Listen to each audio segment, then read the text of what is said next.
ஸ்ரீமாத்ரே நமஹ. ஸ்ரீராமஜெயம். இப்போது ஸ்லோகம் சௌப்பாய் 17, 18 ரெண்டும் பார்க்கலாம். துமரோ மந்திர விபீஷணமான லங்கேஸ்வர பய சபு ஜகஜான யுக சஹஸ்ரயோஜன பரபானு லீல்யோதாஹி மதுர ஃபலஜானு. அது ரெண்டு சௌப்பாயிங்க இப்போ பார்க்கலாம். 17ஆவதுல என்ன சொல்கிறாரு துளசிதாசர்னா, துமரோ மந்திர விபீஷணமானா, உன்னுடைய மந்திரம்னா இந்த இடத்துல ஆலோசனை, அட்வைஸ் அப்படின்னு அர்த்தம். ஸோ நீ சொன்னதை விபீஷணன் கேட்டான். மானா அப்படின்னா he listened to you, he followed your advice. நீ சொன்ன ஆலோசனைகளை கேட்டு விபீஷணன் என்ன பண்ணான்?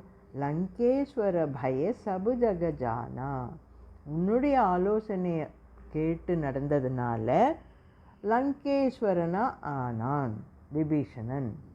ரெண்டாவது லைனில் லங்கேஸ்வர பயனா he became, அவன் வந்து லங்கேஸ்வரனா ஆனான்.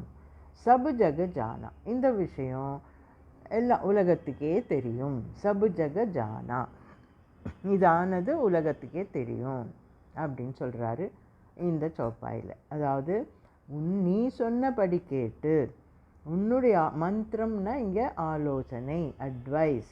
துமரோ உன்னுடைய அட்வைஸை கேட்டு அதன்படி நடந்ததுனால விபீஷணமானானா, அதன்படி நடந்ததுனால விபீஷணன் லங்கேஸ்வரனா ஆனான். அதாவது கிங் ஆஃப் லங்காவா, லங்கைக்கு ராஜாவா ஆனான் பிற்காலத்தில். இந்த விஷயம் சபு ஜகஜானா, உலகமே அறியும், மொத்த உலகத்துக்கும் இது தெரியும் அப்படின்றது தான் 17ஆவது இது சௌப்பாய். இதில் என்னன்னா, இப்போது ஹனுமான் வந்து முதல்ல இப்போ துளசி ராமாயணத்தில் எப்படி சொல்லியிருக்காங்கன்னா, ஹனுமான் வந்து இது சீதையை தேட போனார் இல்லையா, லங்கைக்கு போயிட்டு சீதையை அசோகவனத்தில் பார்த்து பேசிட்டு தைரியம் சொல்லிவிட்டு அதுக்கப்புறம் கொஞ்சம் வேறு அட்டகாசம் எல்லாம் பண்ணார். வனத்தை அழிக்கிறதும் ராட்சசருங்களை அடிக்கிறதும், அதாவது ராவணனை பார்க்கணுன்றதுக்காக. அப்போ தான் உள்ளே கூட்டிகிட்டு போவாங்க, ராவணன் முன்னால் நிற்க வைப்பாங்க. அதனால இதெல்லாம் பண்ணார் கொஞ்சம். அதுக்கப்புறம் அவரை இழுத்துட்டு போய் சபையில் நிற்க வைக்கிறாங்க ராவணன் முன்னால். அந்த மாதிரி நிற்க வச்சப்போ விபீஷணன் தான் அங்கே கொஞ்சம் ஒரு நல்லவனாக தெரிஞ்சார் ஹனுமானுக்கு அந்த சபையிலேயே. அதாவது ராவணன், விபீஷணன், கும்பகர்ணன் 3 பேர் பிரதர்ஸ் அவங்க. அது கும்பகர்ணன் எப்போவுமே சபையில் இருக்க மாட்டான், தூங்கிக்கின்னு இருப்பான். 6 மாதம் தூங்குவான், 6 மாதம்தான் ஏதோ வேலை செய்வான். அப்படி விபீஷணன் தான் இருக்கிறார் சபையில், தம்பி. அவர் ஒரு முக்கியமான போஸ்ட்டில். அதை போல் ராவணனுடைய பிள்ளைங்க இந்திரஜித் இருக்கிறான், இன்னொருத்தன் இருக்கிறான் அக்ஷய்குமார், அந்த மாதிரி அவனுங்களும் இருக்கிறாங்க. இந்த மாதிரி சபையில் எத்தனை பேரும் இருக்கும்போது இந்த ஹனுமான் அங்கே போன போது விபீஷணன் தான் சொல்கிறார், இதை வந்து இந்த தூதனா வந்தவரை கொல்லக்கூடாது அதெல்லாம் சொல்லி அனுப்பிச்சிடுங்கன்னு எல்லாம் சொல்கிறார் இல்லையா. அந்த மாதிரி எல்லாம் சொன்னப்புறம் ராவணனுக்கு கோபம் வருது. நீ வந்து எனக்கு சாதகமாக பேச மாட்டேன்ற, எதிரிக்கு சாதகமாக பேசுகிற அப்படின்ற மாதிரி சாதகமாக பேசுகிறேன்னெல்லாம் கோச்சிக்கிறான். இந்திரஜித்தும் சேர்ந்து அந்த மாதிரி திட்டிடுறாங்க விபீஷணனை. ஸோ விபீஷணனுக்கு அங்கே இருக்க பிடிக்கல. இவரை அண்ணனை விட்டுட்டு ஆப்போசிட் சைடில் போய் சேர்ந்துடணும்னுட்டு விரும்புகிறார். அப்போ ஹனுமானை அந்த லங்கையிலேயே பார்த்து கேட்குறார் விபீஷணன், நான் வந்து ராமன் பக்கம் சேரலான்னு பார்க்குறேன், என்னை ஏற்றுப்பாரா ராமன் அப்படின்னு கேட்குறாரு. கேட்டதுக்கு சொல்கிறார் ஹனுமான், ஏன் ஏற்றுக்க மாட்டார்? கண்டிப்பாக ஏற்றுப்பார். நான் ஒரு வானரம், நான் வந்து மனுஷன் கூட கிடையாது, என்னையே ஏற்றுக்கினார் இல்லை, அப்படி இருக்கும்போது உன்னை ஏற்றுக்க மாட்டாரா? கண்டிப்பாக ஏற்றுப்பார். நீ வந்து நீ நல்லன்ற மாதிரி நானும் பார்க்குறேன், நீ விஷ்ணு பக்தனாக இருக்கிற, கண்டிப்பாக வந்து ராமன் கிட்ட சரணடைஞ்சிடு அப்படின்னு அட்வைஸ் பண்ணிட்டு வராரு ஹனுமான். அதுபடி தான் அப்புறமா வந்து கடலை தாண்டி வந்து ராமன்கிட்ட சரணடைகிறாரு விபீஷணன். ஒரு சரணாகதி அடைஞ்சதும் ராமன் அவருக்கு இது பண்ணி, கண்டிப்பாக நான் உனக்கு நான் லங்கை உனக்கு தான் கொடுக்குறேன், அதாவது யுத்தத்தில் ராவணனை கொன்னப்புறம் அந்த லங்கைக்கு நீ தான் ராஜாவாக போகிற அப்படின்னெல்லாம் அவனுக்கு ஒரு ப்ராமிஸ் பண்ணி ஒரு பட்டாபிஷேகமே பண்ணுற மாதிரி பண்ணிட்டார். அதனால் லங்கேஸ்வரனாக ஆயிட்டார். அப்புறம் உன்னுடைய ஆலோசனையில் கேட்டதுனால லங்கேஸ்வரனாக ஆனான் விபீஷணன். அது உலகமே அறியும், சபு ஜக ஜானா, இந்த விஷயம் எல்லாருக்குமே தெரியும் அப்படின்றது தான் அந்த 17வது சோப்பாய். துமரோ மந்திர விபீஷணமானா, விபீஷணன் கேட்டான் நீ சொன்ன ஆலோசனைங்களை, அதன்படி நடந்ததுனால என்ன ஆச்சு ரிசல்ட்டு? லங்கேஸ்வரனாகவே ஆயிட்டான். பிற்காலத்தில் ராமர் சொன்னது ப்ராமிஸ் பண்ணது போல் ராவணனை கொன்னப்புறம் விபீஷணனை தான் பட்டாபிஷேகம் பண்ணி ராஜாவாக்கிட்டார் லங்கைக்கு. So Lankeswara பயனா he became Lankeshwara ஆனான். சபு ஜக ஜானா, இதை எல்லாருமே பார்த்தாங்க, உலகமே அறியும் இந்த விஷயத்தை. அதுதான் 17வது சோப்பாய். இப்போ 18வதுல யுகசஹஸ்ரயோஜன பரபானு லீல்யோதாஹி மதுர பல ஜானு. இது வந்து என்னென்னா, இது ஹனுமானை பற்றி இன்னொரு விஷயம். அதாவது அவருடைய ஒரு லீலை, ஹனுமான் பண்ண ஒரு லீலையை பற்றி சொல்கிறாரு இந்த 18வது சோப்பாயில். என்ன லீலைனா, அது ரொம்ப எப்போ செய்தார் இந்த லீலைன்னா, சின்ன வயசில் ஹனுமான் சின்ன குழந்தையா, ஒரு 3-4 வயசு குழந்தையா இருக்கும்போது, அதாவது தொட்டிலில் தூங்குகிற குழந்தை, இன்னமும் தொட்டிலில் தூங்குகிற குழந்தையா இருந்த போதே ஒரு பெரிய லீலை நடத்தினார். அதை பற்றி தான் சொல்கிறாரு இந்த 18ல். யுக சஹஸ்ர யோஜன பரபானு. என்ன லீலை அதுன்னா, யுக சஹஸ்ரம், அதாவது யோஜனை, சஹஸ்ர யோஜன தூரத்தில் இருக்கிற ஒரு பானு, பானுனா சூரியன், சஹஸ்ரனா 1000, 1000, யோஜனம்னா ஒரு யோஜனம்னா மைலுன்னு அர்த்தம், ஒரு மைல் தூரம், ஒரு மைலுன்னு சொல்கிறோம் இல்லையா, அந்த தூரம். சஹஸ்ர யோஜனைன்னா 1000 மைல், 1000 மைல் தூரத்தில் இருக்கிற ஒரு பானு சூரியன், பரபானு, அங்கெங்கேயோ பிரகாசிக்கிற அந்த சூரியன் எவ்வளோ தூரத்தில் இருக்கிறாரு? சஹஸ்ர யோஜன தூரத்தில் இருக்கிறார். அந்த மாதிரி இருக்கிற ஒரு சூரியன், அதாவது இப்போ நம்ம வந்து யோஜனானா மைலுன்னு சொன்னோம், 1000ன்னு சொன்னதுனால 1000 × 8னா 8000 மைல் தூரத்தில் அப்படின்னு. இந்த 8000ன்ற கணக்கு பூமி மேலே தான் அந்த கணக்கு. ஆனால் இந்த சூரியனுக்கும் பூமிக்கும்னு பேசுகிறதுனால, சூரியன் இருக்கிறது எங்கே? நம்ம சன் இருக்கிறது ஆகாயத்தில். அதனால் அதுக்கும் பூமிக்கும் டிஸ்டன்ஸ் பார்த்தா அது நம்மளுடைய மைல் கணக்கு இல்லை, அது வந்து லைட் இயர்ஸ். அதை லைட் இயர்ஸ்ன்னு சொல்லுவோம் இல்லையா, அதாவது வெளிச்சம் ட்ராவல் பண்ணுறது, அந்த வெளிச்சம் எவ்வளோ ஃபாஸ்ட்டாக ட்ராவல் பண்ணுமோ அதை வச்சு கணக்கு.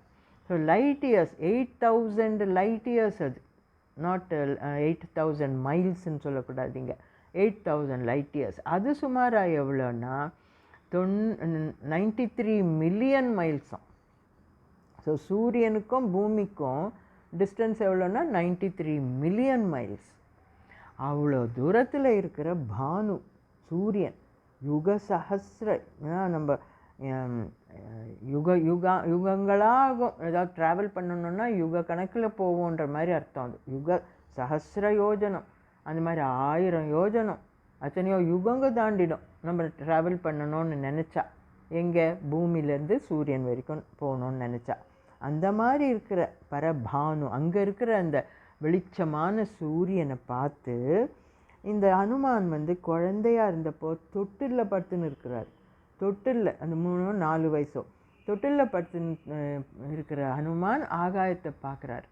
பார்த்து அந்த குழந்தை அந்த அவ்வளோ தூரத்தில் இருக்கிற அந்த சூரியனை பார்த்து ஆசைப்படுது. ஆஹா, என்ன அழகாக இருக்கிறார், என்ன சூரியன்னு தெரியல அப்போது.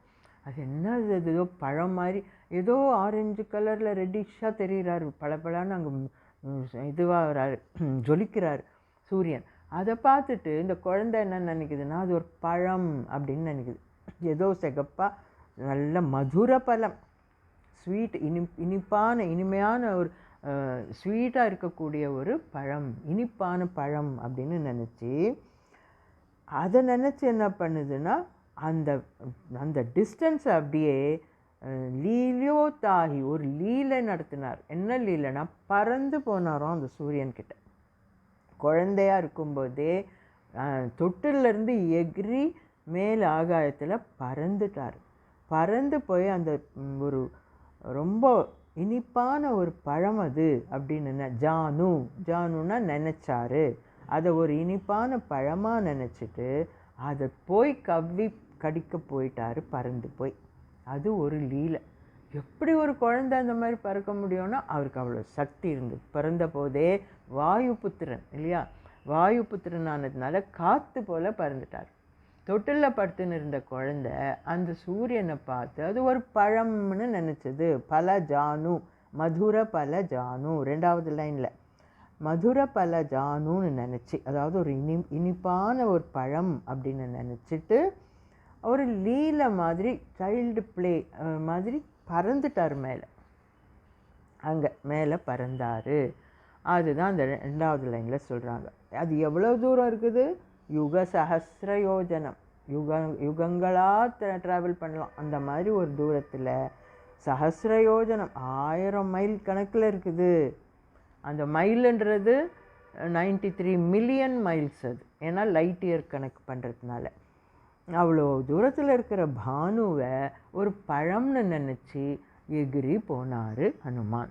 அப்படி ஒரு லீலை நடந்தது சின்ன வயசில். அதை டிஸ்கிரைப் பண்ணுறாரு இந்த சௌப்பாயில் துளசிதாசர். அப்படி எகிரி போய் அந்த பழத்தை என்ன பண்ணார்னா, அப்படி வாயால் கவ்விக்க, பழம் தானே போய் எடுத்து சாப்பிட பார்க்குறாரு. போய் கிட்ட போய் அந்த ஒரு வெளிச்சமும் அந்த அனல்யம் அந்த சூடு எல்லாம் தாங்க முடிஞ்சது ஹனுமாரால். அங்கே கிட்ட போய் பார்த்தபோது தேவலோகத்துலேருந்து இந்திரன் பார்த்துட்டான். அதை பார்த்துட்டு என்ன பண்ணுறான்னா, யார் இது, யாரோ வந்து சூரியனை வந்து இவ்வளோ தூரம் பறந்து, யார் இது, ஏதோ சின்ன ஏதோ பூச்சா ஏதோ ஒரு பறந்து வந்ததா, எதனா பறவையா என்னன்னு பார்த்தா அப்படி குழந்த மாதிரி தெரியுது, யார் இதுன்னு சொல்லி அவனுக்கு கோபம் வருது. இவ்வளோ தூரம் பறந்து வந்தது எப்படி வந்தது இங்கே தைரியமான்னு சொல்லி தன்னுடைய வஜ்ராயுதத்தால் அடிக்கிறார் அந்த குழந்தைய. அந்த வஜ்ராயுதம் போய் அவருக்கு சீக்கு, அவருடைய கன்னம், தவடை கன்னத்து மேலே அடிப்படுது.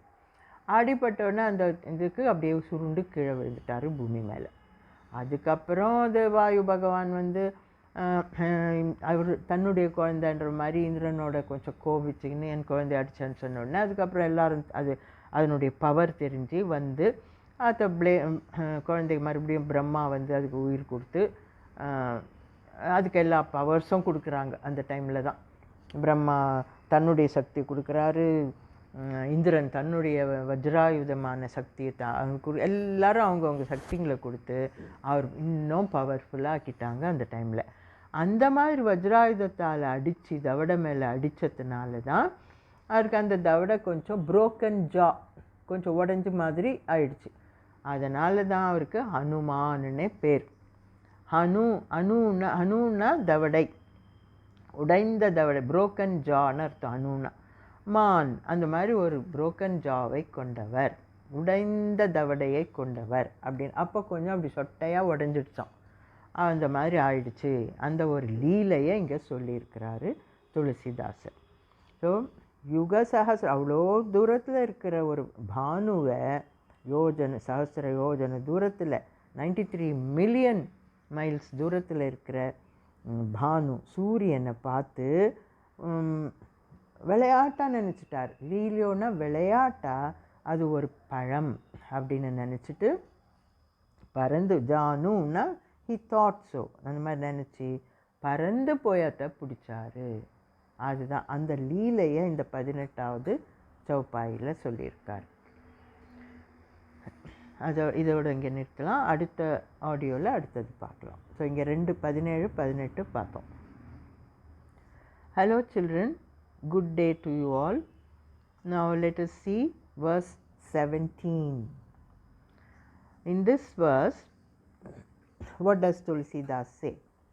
Tumharo mantra vibhishana mana lankeshwara bhaye sab jag jana. Now here he says, see, tumharo mantra here means advice. Your advice, you advised, you said something, you suggested something, and that Vibhishana mana, Vibhishana followed it. You advised Vibhishana and he followed your advice. That is the meaning. Tumharo mantra Vibhishana mana. Now who is this Vibhishana? Vibhishana is Ravana's brother. Ravana, Vibhishana, Kumbhakarna. These three are brothers. So Vibhishana is the younger brother to Ravana. But of all the people in Lanka, Vibhishana was the only man, only person who was with good qualities, who was a noble person, noble soul. He was a Vishnu Bhakta, devotee of Vishnu, unlike Ravana and others. So here Hanuman gave some advice to Vibhishana and he followed that advice. That's what Tulsidas says in the first line. In the second line he says, Lankeshwara bhaya sabu jaga jana. Because he followed your advice, he became Lankeshwara. He became the king of Lanka. Who? Vibhishana. Because Vibhishana followed your advice, he later became the king of Lanka. And this incident, the whole world knows about this. The whole entire universe, the entire world knows about Vibhishana becoming the king of Lanka, and that was because he followed your advice. So all these things the entire world knows. Sabu jaga jana. That is what is mentioned, is said in 17th verse. Now we'll see what it is. So when we have already seen that Hanuman went as a messenger to Lanka. He went to find Sita. He wanted to see whether Sita was there. So he went to Lanka and then found Sita there. He talked to Sita. He met her and talked to her and told her, don't worry, we are coming, Rama will come and take you back. All these things was over. And after that he was taken to Ravana's court because he destroyed the garden, all the trees, and killed some asuras and all. So he was dragged to Ravana's court. So when he stood in front of Ravana, Ravana said, so this monkey has come from my enemy Rama. Rama has sent this monkey as a messenger. Kill this monkey, he said. But at that time Vibhishana, Ravana's brother Vibhishana, who was also a minister in the court, he advised Ravana, no brother, don't do that, because it's not fair to kill a messenger. He has come as a messenger to you from your enemy. You should not kill him. Instead you can humiliate him and let him go. Do something, humiliate him and let him go, but don't kill him. That's not fair.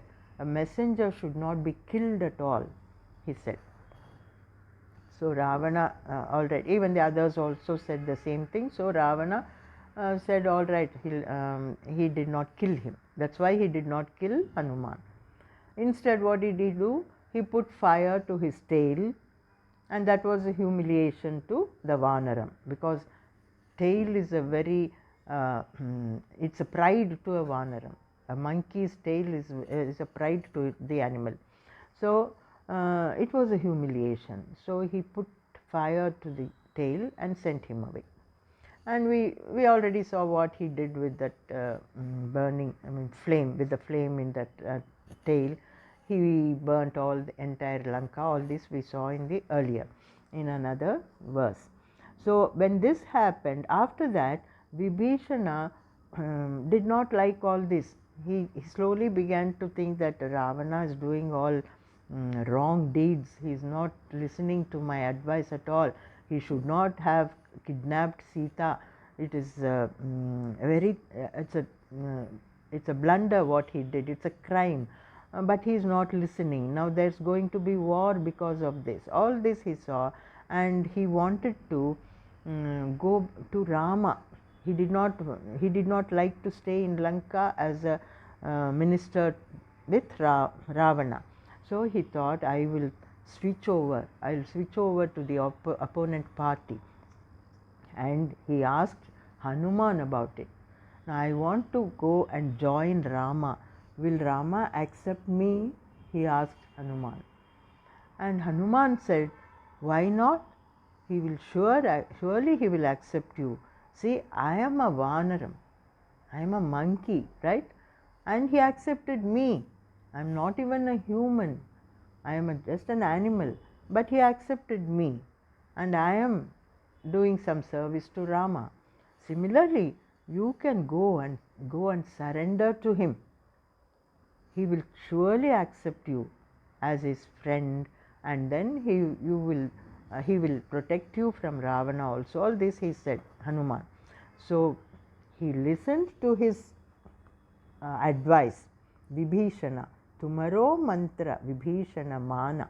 So he listened to the advice of Hanuman, and he followed it, and he went and surrendered to Rama. Rama said yes. He did not say, you are my enemy's brother, I won't take you, you should not come here. He didn't say that. He took him as his friend and said, I will make you king of Lanka when at the end of the war. When I punish Ravana, after killing Ravana, Lanka will be, it will not have a king then. At that time, I will make you the king of Lanka. So that happened later. Because of Hanuman's advice, Vibhishana surrendered to Rama. And Rama later made Vibhishana the king of Lanka. Lankeshwara Bhaye. He became Lankeshwara. Lankeshwara means king of Lanka. Lanka, Ishwara. Ishwara to Lanka means a ruler of Lanka. So he became Lankeshwara, and this, the entire universe, the entire world knows about it. Sab jaga jana. What happened? How Vibhishana followed Hanuman's advice, and because of that he became king of Lanka later on. All these things the entire world knows. Sab jaga jana. That's what says in Tulsidas said in this verse. So we have seen verse 17. Now in the next audio we will see the next one. Jai Shri Hanuman.